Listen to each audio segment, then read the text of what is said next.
What? What's up, American Gods fans? We are back in a way. It's digital because Technical Boy helped us out and kind of messed us up. I don't know. Maybe a little bit of both. My name is Kari Lane, and I'm so glad to be reunited with, wait, point this way. There we go. Lobito in the house. What's up? Always a pleasure to be with the Kari Lane. If you guys don't know about Kari, she told me everything it is to know about hosting, and I got to work with her once again, so I appreciate that. Yay. There we go. I was putting up our handles so people can go see great. like that. Yay. Nice. Well, thank you so much. Yeah, I was thinking, I'm like, yeah, that's pretty awesome. That was like one of the big first shows for you, and I'm so glad I got to be part of it. And I'm glad it was American Gods. It was a fun show to talk about. Absolutely. For sure. Yeah, some changes happening in season 3. We'll get to all of that. Right. Yes. Well, what do you think about the start of season 3? We watched it, on our own. So what do you think of season 3, episode 1, A Winter's Tale? Yeah, first thing that sticks in my mind is, wow, Shadow has hair now? I don't know how I feel about this. I thought we were kindred spirits. We kind of left the Ballhead gang. No, it was actually I had concerns going into season 3 whether or not the show can keep up the momentum of the old god versus new gods. There hasn't really been a different big bad. It's been the same team-based warfare, so I was a little concerned going into it. But there's enough new mysteries here with like the lakeside and Shadow really coming to grips with his relationship that makes me go, okay, I'm on board for one more ride, sure. Yeah, I think it's been a while, so I was like, okay, let's see how this is going to kick off. I was a tiny bit underwhelmed in terms of like, okay, like I feel this is definitely just laying out the groundwork, of just here's some really cool interest, and there was some definitely cool stuff which we'll get to, but it was, like it was a very subtle kind of episode, like it's not, there were some big things, but it wasn't necessarily one of the episodes where you're like, oh, wow, That was very similar to last year. Remember, they had the meeting, and then that one scene was great, but all that build up, it was kind of like, all right, I'm all right. Yeah. Second gear. Definitely, yeah. Let us know your thoughts on this episode. Comment down below. The beginning though, I don't think I realized it when I watched it, but did you realize that's Marilyn Manson as one of the guys in the heavy metal screamer band? I did not. That makes so much sense. I was like, he had kind of a vibe about him, but that's the actual Marilyn. I don't know if that makes me old.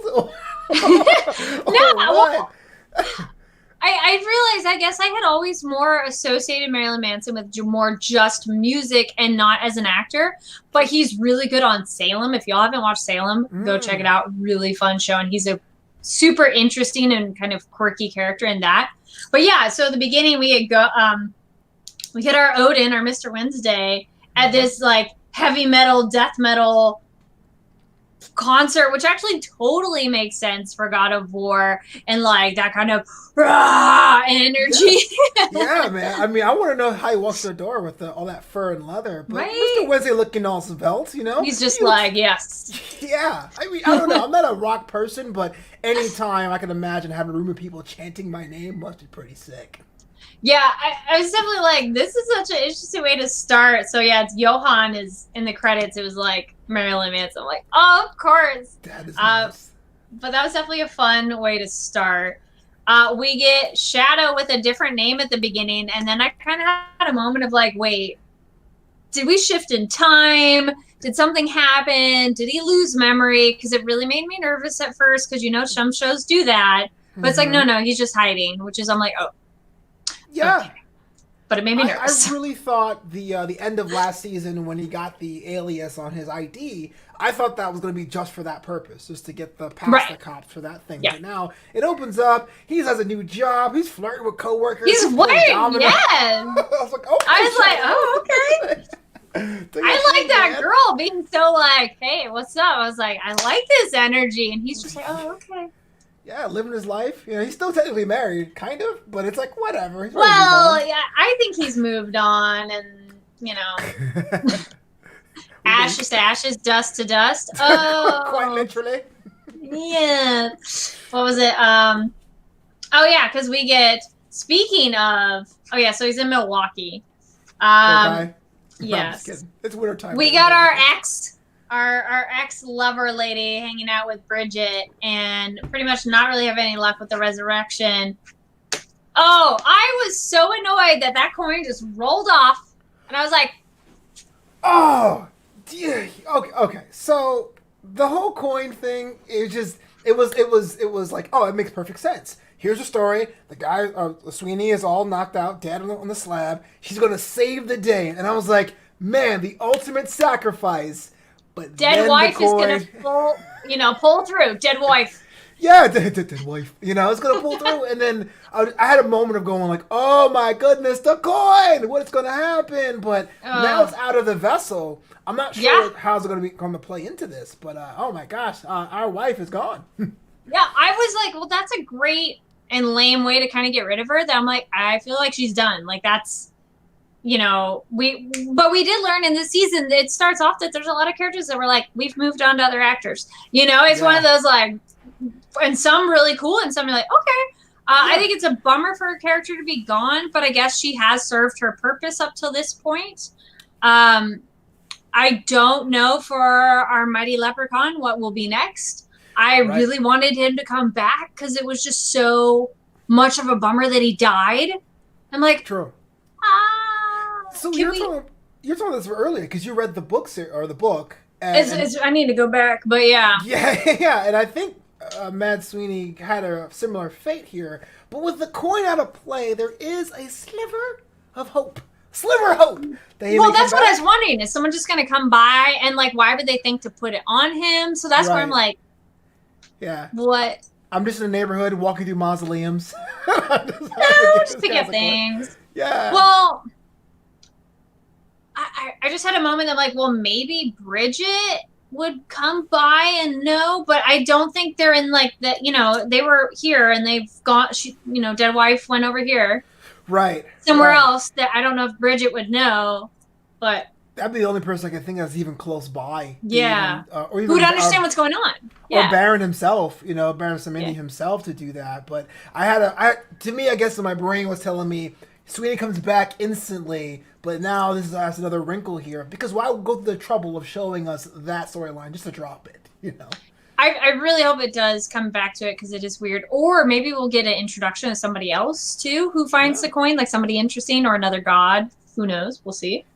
Hello, Ms. World. Oh, okay. That was a change. I was like, yes. Okay, I am here for it. Dominique Jackson. Glover at all. Mm-hmm.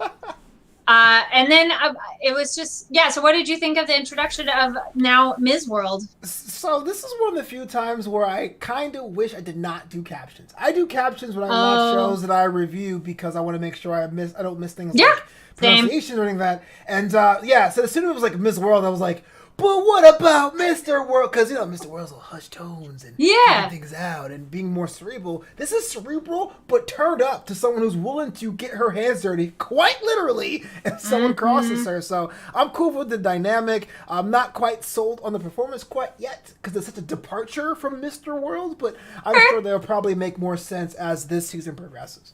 Yes. And then are you familiar with Pose and watched Dominique in that show? I have not seen Pose, but I think I should check it out. Yeah, I think you're like it was dope. Yeah. If anybody watching this, if you haven't watched Pose, it's an amazing, incredible show. Dominique is a similar vibe character of do not mess with her. She will destroy you in a different kind of way. And she's wonderfully ferocious. Not with bats, but she will destroy you with her words. I only recently watched it. So for me, it was so exciting to see her of like, oh, yes, because she just has a presence about her. Yes. That you do not fuck with her. Nope. Absolutely. Yeah. And I feel that's an appropriate course for World from before and now of just so tired of people not getting stuff done and taking action into their own hands. And like you said, literally okay with getting their hands dirty. And I just thought that was so good. I'm like, ooh, okay. I like that. I think you hit the nail on the head. As much as Mr. World was so different than Ms. World, I think by the end of season 2, not knocking Crispin Glover or the acting about it, but he was kind of like too handoffish for his own good. I felt like too many aspects of this master plan was being delegated to others, and of course, due to one thing or the other, they hadn't got any further, so you needed someone a little bit hands-on. And usually in TV shows, they bring in like the top brass or Mr. World or top level boss, but it's cool the boss actually manifested into something else. So I'm interested to see this dynamic. It's going to take me a time to understand that this is the same essence, but I do think this season specifically, on the premise of the show, need to turn up the stakes to make us realize whether or not it's going to be one of the great shows, the good shows, legendary shows, or it was fine for a while. Well, I mean, we've seen the evolving of a character / changing of actor with media to new media, and that one made sense on like a literal practical sense of like current world is new media. World to Mr. World to Ms. World makes sense. And I love the almost meta-ness of Technical Boy saying, you know, white male is, you know, so not the thing now. And I love it. I love the change. I was like, oh, I like this show being meta. That was very fun. It's trending, or it's not trending. Yes. Yeah. There, good point. Well, actually, speaking of that, I love the quote. I wrote it down of, make them give a fuck about what we say is important and control the narrative, which is such a powerful and very always contemporary with anything social media, talking about where are you getting your information, how is the narrative being controlled, and it's Social Dilemma. Go watch that documentary. That's also really good too. Netflix. So yeah, I like that they talk about that as well, of like literally a force that is driving, you know, oh, let's show them a cat video. They're going to forget all about it. They're not going to care about Odin. So when I was a kid, it was always, the victors write the history books and you can interpret things. But now everything is beyond that news cycle. You have an event in real time, and you can pick and choose 4 or 5 different outlets and predict what position they'll take of the same news event. So controlling the narrative, the controlling information is always going to be, I guess, the true new god if you had to put everything into one bucket. Yeah, it's just with social media and so many sources of people adding to it. I'm curious if social media itself would be a god, you know, which we're seeing, because then it breaks it down to like the literal technical boy. Like he is more the representation of the, like my phone, like he is the technical aspect of it, but then what you do with that is its own god too. True. But there is like, where's our new media essence? We need that back too. Agreed. It feels weird of like, where are they? Yeah, I think social media is a conduit, but yeah, there's a technical aspect, because he said he gave Bill Cush the Sheba app, and that's not a social media network, but that is an app. But if new media was like the news aspect, social media would be the conduit, the platform, or the cathedral, if you will. Yeah. Which they're trying to, as Ms. World was saying, they're trying to build like a new place of worship, essentially, which I don't know, we're there a lot of people worshiping different things for sure, and heavily invested. You know, you're just like, I'm doing my one thing, I'm not going to think anything else. And, you know, it's like, okay. Yeah, you get into your own denomination, I guess. Yes, exactly. Back Shadow and Wednesday, man, what did you think about the old lady being the messenger, or Wednesday himself bugging Shadow? I thought that was pretty funny. I'll admit I didn't see that coming at first, and then I'm like, okay, Odin, okay. Kari, like, funny? I was terrified. I was scared because he was helping her out. Her dad passed away.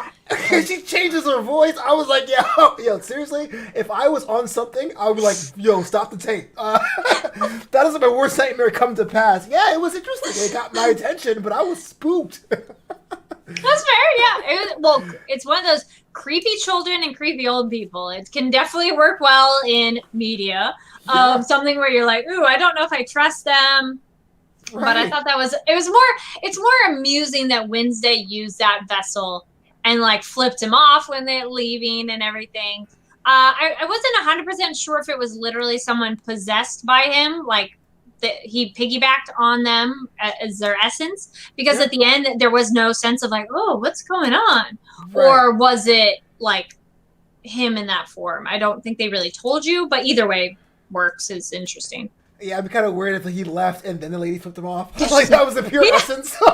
He's like, I like you. Yeah. Holidays in Milwaukee. I'll never visit now. I'll never visit.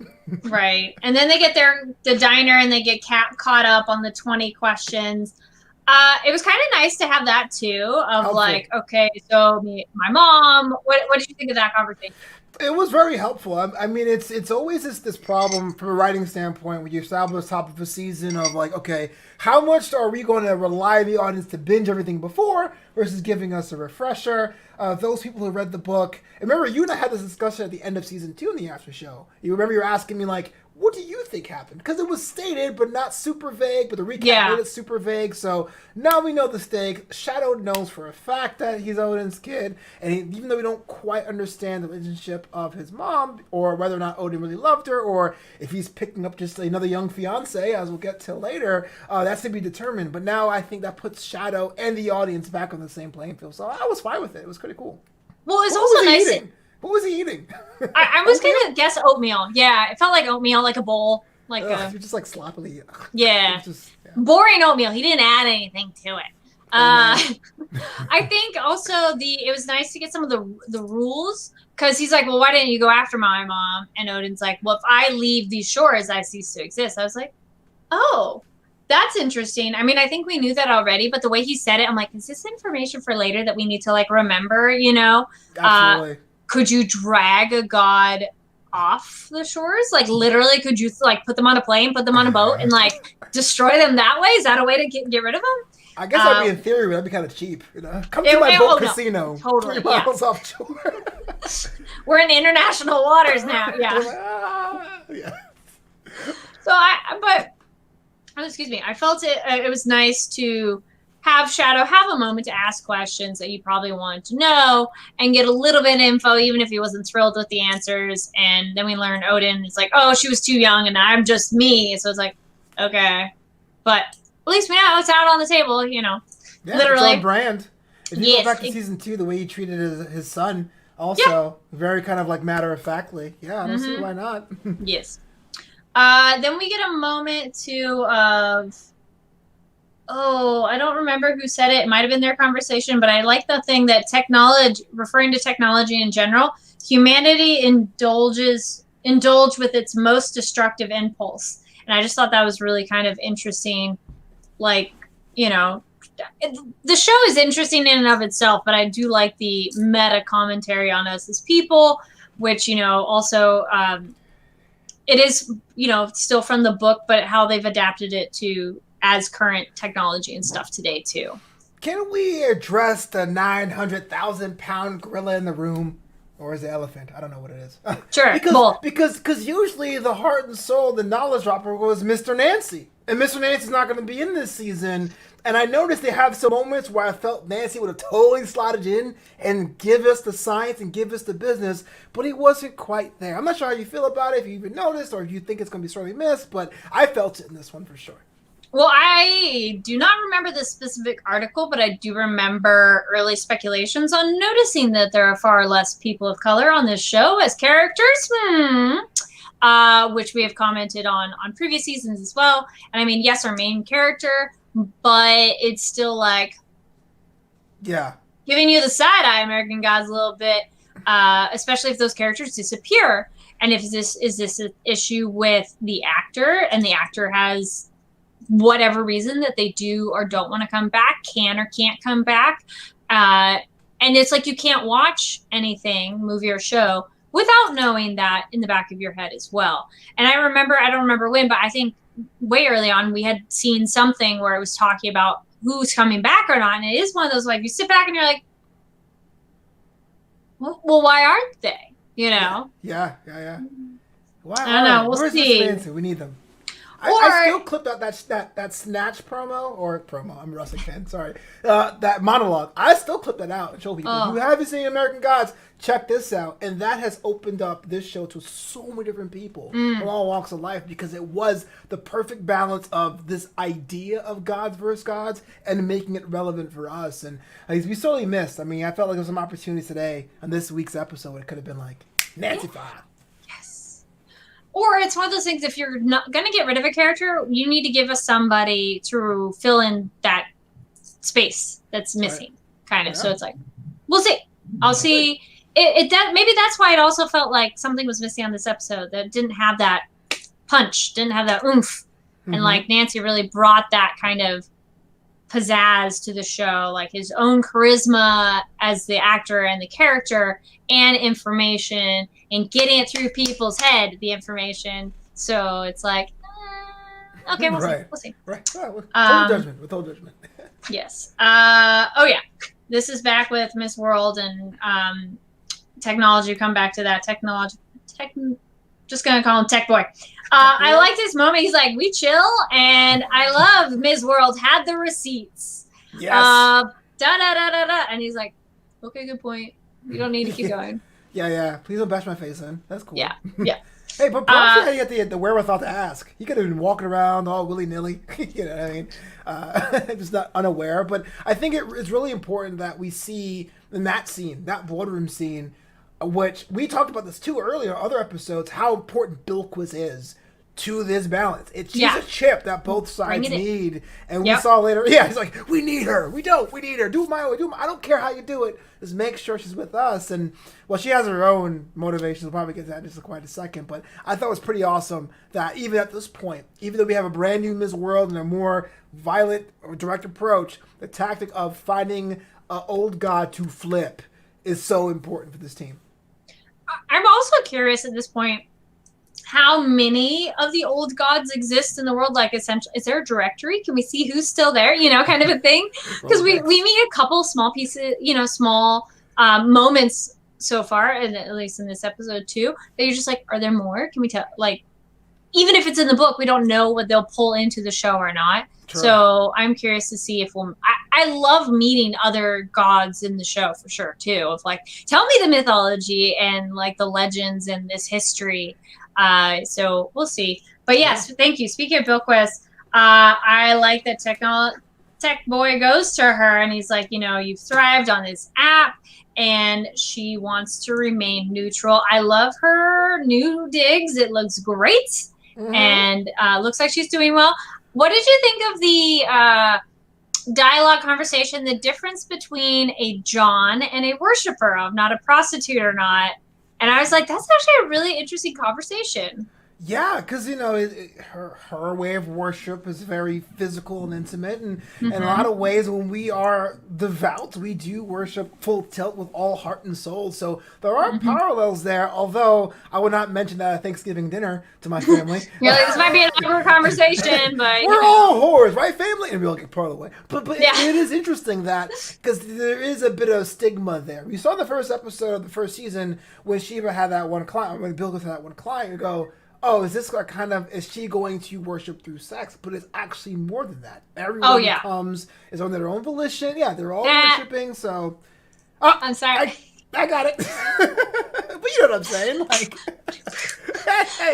No, nobody goes to her kind of unawares. They understand, I think. Yeah.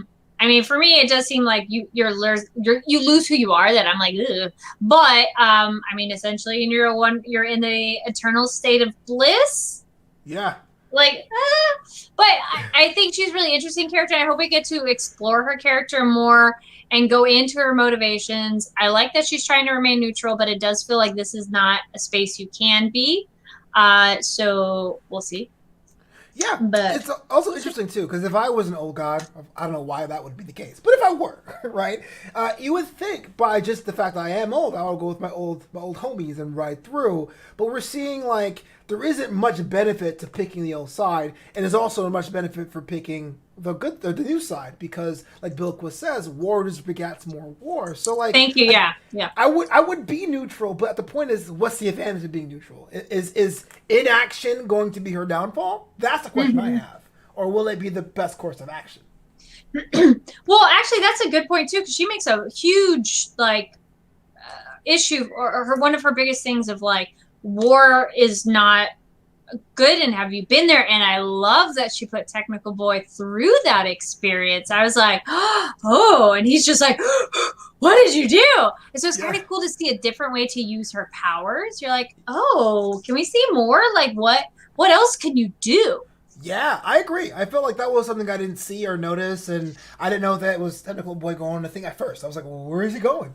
But after seeing him, like, well, does she have that kind of empathy or can transfer empathy to someone else? But I remember we had Bilquis on the show last season, and she's like working with Tentacle Boy is like actually one of her favorites because he approaches his character so well. So I bet the scene was so much fun to be like, I'm gonna give you war, poke, poke, poke. You know? It's like, and he falls to the ground. It's just like, but yeah, Yeah. I thought so cool, and I hope we explore more of the powers, because it's also a way to have like powers on a show without doing crazy special effects, you know, because some shows it's unfortunate they shy away from showing, I do air quotes because it's like, well, powers, because it's literally budget or whatnot, but there are effective ways to convey otherworldliness and, you know, like beyond human capability without being like multi-billion-dollar budget. So it's like, can we see more, please? Come on. Yeah. Also, then we have, yes, another last bit that of like our crazy road trip is, speaking of road trip, Betty is okay. The car is able to change forms, essentially, which was cool. Yeah, but that trailer was not cool. I wouldn't drive that if you paid me, Kari. Well, Shadow's trying to get away from the FBI who've come to his home, so it's like, all right, hop in the RV, yo, come on, let's go. Yeah, exactly. I was like, that's fine. So I thought that was kind of interesting. And then they go to they're going to go talk to a character, which actually, so I was looking this up. So it's Whiskey Jack, but technically that's kind of like an abomination of the name. It is hold on, I'm spelling out hold on, getting it. K-E-D-J-A-K. I didn't have this saved on my phone. There we go. All right. So the character that person is representing, so that's Graham Greene, and sorry if I mispronounced last name. So it's Wiskajek, and I'm sorry if I'm pronouncing it wrong. So it's spelled Wisakedjak.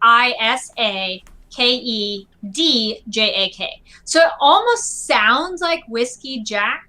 Yeah. But I was reading something that essentially saying it as Whiskey Jack is not, you know, clearly what the native peoples called that person. But it is like how the name has been changed. So I thought that was really interesting. Yeah. And there's different ways to spell it too. I was looking that up too, but I thought that was really interesting. And I like that we get to see this new character. I love that the forest is inside his RV.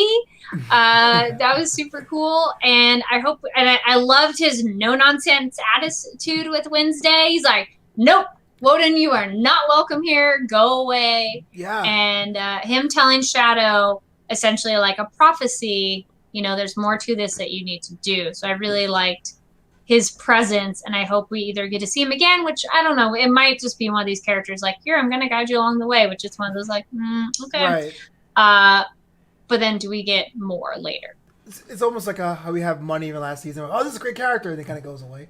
Yeah, I'm not Native American or First Nation or any of that, but I always wonder, as a student of film, as I was when I was younger, and I thought I was going to be a filmmaker. What was I thinking? I'm always interested of how Native characters are portrayed on television, and it could have been very paint by numbers, you know, speaking very distantly, using mixed metaphors to get a point across. But the show does subvert that and has this kind of modern bluntness to things. I don't like it, Wednesday, or how should I know what to do? I'm just a guy sitting here. I thought it was so cool and so refreshing. I didn't try to be anything that was offensive or and then your people came here and killed mine. I did appreciate that too. It's like, yes, the Vikings did come here and kill a lot of natives. Hey now. Mm-hmm. Timely. Yeah, I didn't necessarily go super in deep in when I was looking up, but I was looking up that character. Also, he's listed also similar to trickster gods too. So, or also similar to coyote in other tribes too. So I thought that was really interesting. And then just my quick research. So I'm no expert on this. Is that being is associated also with the Cree and. Yeah. So I was curious what tribes and everything, but it does sound like similar other tribes have similar concepts of that person. So I thought that's really interesting. Actually, wait, I'm going to see if I can show this up to my, I found this as let's see. Hold on, we'll see if it shows up. So that's like a picture I found too. Ooh, yeah. So it's like, that's interesting. But yes, please share your knowledge of it. If you have history and information on mythology, please let us know as well. We're just super fans of the show. And that's always a treat about the series, is all the different gods and the interpretation of it. My favorite is always going to be Columbia. I always thought that we should bring that back, but I love her episode. That's my favorite. Yeah. I mean, I definitely have an appreciation of mythology and legends and everything, but it's definitely, there's so much out there that's like hard to know everything. So I always like that the show presents it in the way they do. And then speaking of that, of a character presenting, we meet Cordelia. We're like, wait a minute, who is this? What are you doing? And fiance. And I'm like, wait a minute. I don't know. We didn't really get a sense of what she is, did we? I feel we didn't really get a who and what she is, but I don't think she's just gonna be some human. Yeah, we don't know who she is or what she is, but it definitely kind of underscores Shadow's insecurity about his mother, right? Mm-hmm. Here is somebody who can get women in their prime or very younger than he was, and it seems like, oh, you didn't mention her, so I can't tell if you love this woman. Yep. So I'm sure like it's not for the male gaze, but I do think Shadow took that first interaction and was kind of like, who are you, man? You know. Well, and it's also not just like she's just some lover. She's his fiance. So it's like, what huh? Yeah. And it feels interesting that Odin takes a fiance. It's like, I thought he would just have a bunch of lovers. Well, that's like, wait, what? Yeah, I guess he's romantic. I didn't give him credit for it. We'll see. Yeah, we'll see on that one. To give Strato a hat. I mean, she can't be all that bad. Oh, I did like the hat. That was cute. Which, speaking of the hat, then he goes to a very cold place. He goes over to Lakeside, Wisconsin. And I was really kind of concerned for him at the end of this episode. So first he gets there and he's just like, wait, where am I? I love the video store, the lady. And it's just, well, I mean, it's not a video store, but it's, you know, just like a general store. And they have the video DVD wall, which I was like, aw. Yeah. If you don't have that nostalgia, I'm sorry, you don't get to feel that. I remember video store back in my day. Yeah. Right.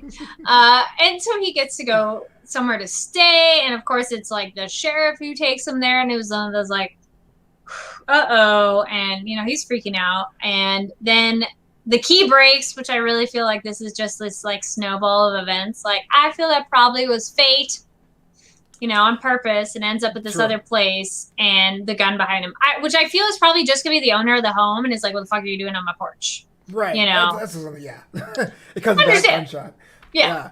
I was scared the entire time. After seeing that old lady in the first part of the show, like, I thought every old woman was going to turn this guy. Yeah. I don't trust anybody. Is it going to be the cop? Is it going to be? I didn't know. I mean, it was to me. It was tense the entire time because someone was way too nice in the middle of nowhere offering coffee. It's like, is it coffee poison? Are there things? Is it going to be like one of those open books things with like a lawn dog, like stick in? I had no idea. I am glad he was safe up until the apartment, but it does raise a bunch of questions. The apartment was in the other person's name, 6 months prepaid. Why? Why does the key break? There's always a reason for things like that. Mm-hmm. Will we see more gods in Lakeside? Why is Lakeside the destination? Yeah, why there? Why Wisconsin in the middle of the winter? We don't know. Yeah, in the snow, and poor Shadow is not ready for that, and they're like, oh, get yourself a coat. I don't think he's generally been, I was aware, well, they've crisscrossed America, so it's not like he's only used to warm weather, but yeah, he's definitely not ready for that weather. The one bus out of town, had to go back there. Oh, yeah, I love the, like, let me take a bus. Nope. It's one of those, fine, I'll go where he told me to go. Right. With my key and my... Yeah, and then, of course, it's magical. Yeah, so it was like, So I think it was definitely on purpose of his destiny to have it break and get somewhere else. So we'll see who's at this place he ends up at. Yeah. Is there anything we didn't talk about on this episode that you wanted to address? I think we covered everything, because the last notes I have here is cold ass towel Lakeside. that's a high quality note taking right there. Yes. No, it was a solid episode. I guess I was expecting fireworks. Usually the formula is big event to start, big to end. But I think there's enough mystery here. Like, I want to know where Shadow is. Ooh. I want to know where Mama G is. Is she coming back? Because she was in the recap of season 2. Where Bill Quist in. So I'm on board. It is a solid entry, not like a wow. You know? Yeah. No, absolutely. I think you described it pretty much exactly how I feel about it. And it's a better way to maybe look at it. That's more right now a mystery rather than like action-packed beginning. It's like a lot of really interesting pieces are being laid out on the board, and we're just kind of like, how does this all come together, and what's going to happen next? It was nice to see familiar faces, nice to meet new ones. So I'm really curious to see where it goes. It's not a very long season, so it is one of those things that this show gets going pretty quickly, and it does like its slow burn. So I'm like, okay, cool. I dig. I look forward to it. It's a show that's very engaging and intriguing, so I'll be tuning in for sure. So absolutely, yeah. So will I. Yes, awesome. I think that would be our discussion on American Gods. If you watch the episode, which I would really hope you watched that before we watched us, otherwise we spoiled like everything for you, unless you like that, because there are some people who do. But yeah, what are your thoughts on the episode? Again, comment down below. Make sure you hit that thumbs up and subscribe button, notification bell, so you don't miss it. And we'll be doing these weekly, talking about the episode. So if you didn't get to join us live, it'll be like probably Sunday evenings-ish, but we'll be tweeting about it. And you can find us. Let's get to that. Boom. So you can find us here. So you can follow me online at Kari D. Lane on Twitter and Instagram. And you can follow Flobo at Flobo Boyce on Twitter and Instagram as well. Yeah. So we'll be tweeting about it, of course. So make sure to follow us there so you can be up to date. Tell your friends who watch American Gods as well. And join the discussion. So we have a live chat too to, really dive into this show because it has a lot going on. Even if it is like a more subtle episode for the first one, there's still a lot going on. Absolutely. I can't wait. Nice. Anything else you want to add? Oh, not at all. Oh, yeah. If you're not following Kari Lane on Twitter, you should do that. Besides hitting her for questions, go follow Flobo too, because you have another, you have an interview. Plug your interview that you're going to be doing too. Oh, yes. Just about 15 minutes from now, I'm going to be on this content creator kind of panel with James Lott Jr. and Tony Moore and Jack Farmer. It's going to be a grand old time. Yay! Awesome. Go check that out. And then also, of course, I was like, oh yeah, duh. On my channel, if you're an anime fan, it covers Sword Art Online and just had a panel with a few of the voice actors of the show. Super fun. So go check that out on, you'll find that link, or you're here on YouTube. So go look on the channel. So awesome. Well, thank you so much for watching, everybody. And thank you, Flobo. It was super fun talking American Gods with you. So yay. Tune in next time. We'll see you all next week. And outro.